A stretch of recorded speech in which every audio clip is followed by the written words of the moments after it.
Altro denaro, 282.653 euro, depositati in un conto corrente alla Banca Credem, agenzia di Licata.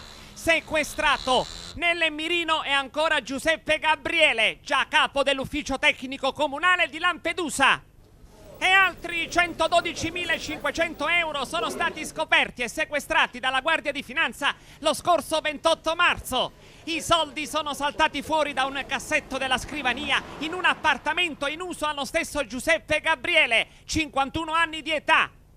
Il ciclone giudiziario che ha investito Lampedusa e non solo si è scatenato allorché la Procura di Agrigento, l'aggiunto Ignazio Fonso e il pubblico ministero Luca Sciarretta hanno iscritto nel registro degli indagati 10 persone accusate di presunti casi di corruzione.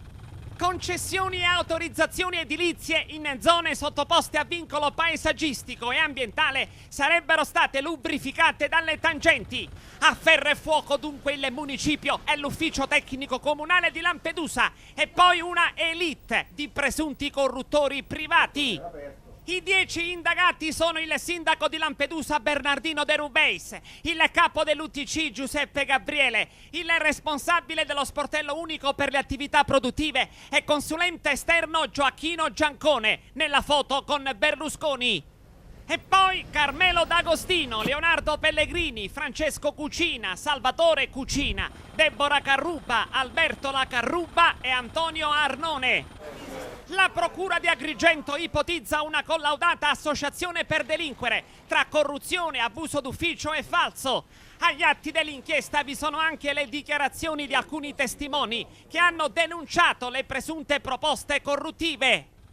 Ad esempio il lampedusano Salvatore Albero, interessato alla compravendita di un terreno su cui costruire alcune villette. E Albero ha raccontato alla Guardia di Finanza anche di un tentativo subito per addomesticare le sue accuse.